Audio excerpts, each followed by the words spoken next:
Hello, everyone. My name is Victor, a professional astrologer, and today I'm here to talk about Midheaven in Synastry. It is something I believe is quite overlooked in synastry readings, and probably the reason why we tend to be focusing on the ascendant, the moon, and the sun sign a lot more. And don't get me wrong, I do believe we should be focusing on the major planetary aspects when it comes to a synastry, but not necessarily everything at the same time. So when it comes to longevity of the relationship, I tend to notice that those people, those couples who have got ascendant moon and sun connections in one way or another, the relationship tends to last longer as well. But I would also like to mention that not everything matters at the same level. You must remember that. So for instance, I tend to be seeing like questions from students or astrology fans. What does it mean, for instance, when we have got a Venus semi-square, sun and so forth? And it might not be that significant. So try to be focused, or try to eliminate the aspect which might not matter the most. So, but I would like also to share my opinion why I believe synastry is not the best way to evaluate compatibility.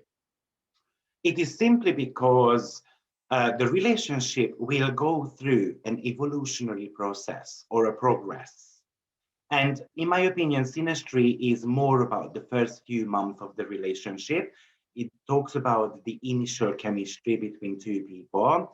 But what the relationship will actually go through is more about the composite chart. So don't be scared, for instance, if you have got, let's say, a Mercury and the Sun square going on in your synastry chart. Yes, at the beginning, the conversations or the communication might not be that flawless, but it is something we can learn. But when it comes to the key to happiness, which is moon, or your life mission, which is your sun, of course, those are something which you can't really just learn. You can't really eliminate some of your feelings towards something, or you just can't change your fate from one day to another. So if you want to see what your relationship is going to go through, then I recommend bringing up your composite chart and then put the transits on, for instance, or the progressions, and then you will gain a clearer picture. But that's going to be another video anyway, how to read a composite chart. So today I wanted to make a short introduction why it is also worth looking at the midheaven connection in synastry. So firstly, what is midheaven? That talks about your life path, kind of an easy way out. The next step we can take or do to create success in this incarnation. And you can check your synastry chart with anyone, whether it's a boss, a parent, a mentor, a lover, a friend, a relative, or whatever. It can even be your doggies. I've done a synastry, for instance, with my two dogs. And anyway, I gained plenty of insights from that. But whoever has a planet conjuncting your midheaven within about 3 to 4 degrees, that person is going to have a strong impact on your career. So generally speaking, if it is a positive planet, such as Jupiter or Venus, which is in conjunction to your midheaven, then usually it is more like an encouraging, a positive support towards your profession. Somehow those people can become an asset in your life. With Mars maybe, or Neptune, they might undermine you a little bit. And also, I would like to give you a hot tip here. You can look at synastry charts with a celebrity, excuse me, celebrities as well. Because if you find a celebrity who is positively affecting your midheaven, I recommend maybe listening to them or reading about them, especially if they have got books or watching their films, because they can also somehow positively influence your professional life. Of course, you will never meet them, but you can learn more about them if you want to. Their life somehow can be inspiring to you. And I would do that especially if you want to find someone who is supporting you with a planet to the nature of your job. So I give you an example. Let's suppose that you are a makeup artist. So you might want to be finding someone who would trigger your midheaven with their Venus. And you would also want to be looking at if that person has got a strong Venus, for instance. So maybe strength by rulership, exaltation, even triplicity. If you are unaware of those, then I might be making a video on planetary strength as well at one point. So, or for instance, if you are a writer, then you might want someone's Mercury or Jupiter to be in conjunction to your midheaven. Mercury is all about writing, and Jupiter can help you actually to publish that article or book. So once again, we are talking about a 3 to 4 degree orb here the most. Why is that? Because midheaven does not radiate light. So each of the planet has got different orbs. Mercury, Mars, and Venus, they have got actually a 3.5 degree orb. When it comes to Saturn and Jupiter, they actually about 5 degrees. We can work up to 8.5 degrees with the sun and approximately 6 degrees with the moon. And with the outer planets, I recommend using maximum a 2 degree orb. So let's have a look at each of the planets, what happens when someone is connecting to your midheaven. So let's start with sun and midheaven conjunctions. Not necessarily the greatest aspect, actually. And the reason being is because the sun person can outshine you or take away the spotlight from you. They might be the one who benefit from this aspect rather than you. So the sun person might want to give you directions in life or telling you what to do, how to do. And the midheaven person might want to be like the sun. Remember that the sun is the best in whatever they do. So they might even criticize you from time to time, depending, of course, what the sign is. So when it comes to moon and midheaven connections, well, the moon definitely wants to nurture your career needs. Maybe when you are feeling blue, they are the ones who try to motivate you, or they provide a shoulder to cry on. They might be cooking something for you when you are sad, or they might be baking a cake. So typically they are a shoulder to cry on when you have got professional issues going on in your life. It might be someone who worries a lot about your career. The only danger I would say with this aspect is that they tend to be treating you as a baby. And of course, it could be sometimes a little bit frustrating. Then when it comes to Mercury and midheaven combination,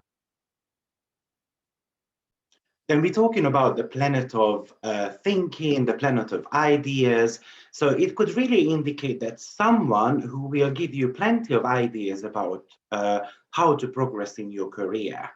Maybe they are the one who create a buzz for you. They might be the one who acting like an agent in your career. So they want to be promoting you, advertising you. They might be the ones who introduce Facebook or social media for you, and they're going to be sharing your posts all the time. Or they might be the one who give you information about what is going on at work. Gemini energy is very good to show you how to spot patterns.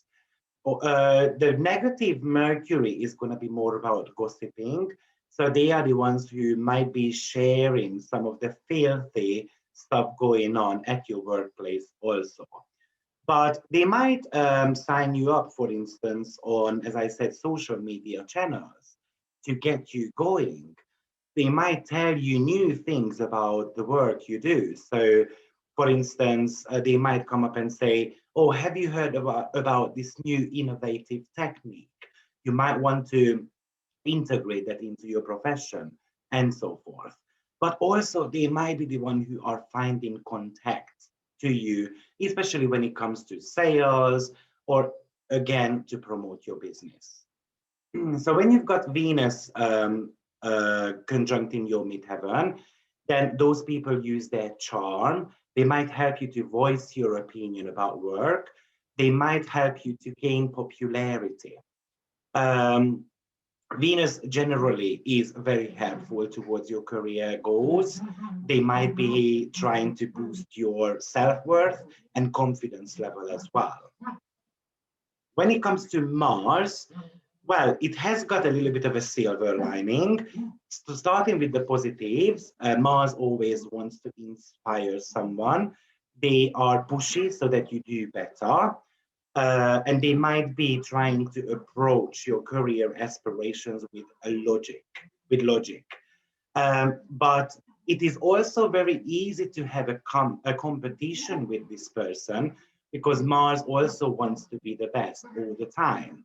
You guys might have got similar goals, and that could cause a little bit of a frustration in your career, especially I'm talking about with work colleagues, for instance.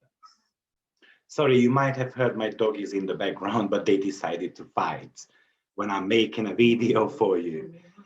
So when it comes to Saturn, we're talking about a mentor, a business savvy person, someone who is very serious, takes things to the heart as well. And probably all they want from you is accountability. They might be tough on you, but they want the best for you as well at the same time. They want to see you to succeed, and they might use a reverse psychology. So they're not going to be giving you positive feedback continuously. They actually might become a little bit critical as well towards you, but you're going to have to see the intention behind it. Usually, if they see you hardworking, then you will get their respect easily. So I would like to mention here that look at whether that Saturn is in a good dignity, because this is Saturn is said to be a malefic planet. But if Saturn has got, let's say, Saturn is in a sign where it has got its rulership, triplicity, maybe term or phase, that's more like a positive Saturn. It doesn't want to harm. It just wants to. It wants integrity all the time. So when it comes to Uranus conjuncting your midheaven, well, I would give you a tip here. If it's an employee, most probably you don't want to be hiring that person because that person, that member of staff, is going to challenge you continuously. It's going to challenge your authority level. And maybe that would be the case as well, sometimes with Mars as well. But the person can give you revolutionary ideas. Actually, they might come up with some technological advancement, or they might be able to give you genius, ideas to follow, which could actually make you extremely popular. They might actually be pushing you to do something online. What happened was I locked my doggies up, but somehow they managed to open the door. So anyway, I told them to wait 2 minutes while I finish the video for you. So they are calm now. So when it comes to Neptune, well, you might over-idealize the person. They might be very inspiring. You might actually sometimes take the blame for them as well. Neptune is not the most accountable person, and they tend to be pulling you in as well. In many cases, you might need to cover for them, so not necessarily the greatest influence on your career. They might expect you to lie for them, or sometimes they might even mislead you. When it comes to Pluto, well, actually, this could be very positive, and it could be very negative as well. So it could be someone who is going to be transforming your career for better or worse. It really depends. We're talking about the power here. Maybe the person has got political connections or some type of powerful connections. And this can get you very, very far. Also, I would say that with Pluto, which is the planet of manipulation, actually they can manipulate you, usually usually in a direct way as well.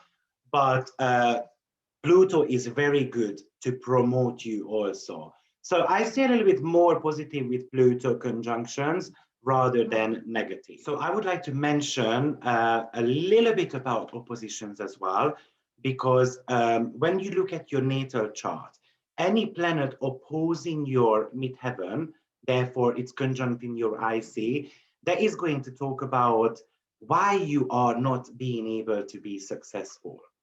And if your partners, and as I said, it can be anyone, opposing your midheaven as well with their planet, it might create some insecurities within you to achieve success. And you wanna see why the planet is trying to hold you a mirror right in front of you. What are they trying to show you? You might be wondering about what about the other aspects? Now, I don't think they are as powerful as conjunctions and oppositions, but they can be still influential. But definitely, when it comes to angles, the conjunctions are something which you need to be taken into account. So I hope this video help you to understand your midheaven synastry a little bit more. And then if you have got any connections with your anyone basically with your midheaven, then please leave a comment, leave a feedback so we can learn together about this fantastic tool. Thank you very much, everyone, and have a blessed week. See you soon with a new video. Oh, and don't forget to press like and give us some love and ring the notification bell also. Take care of yourself. Bye-bye.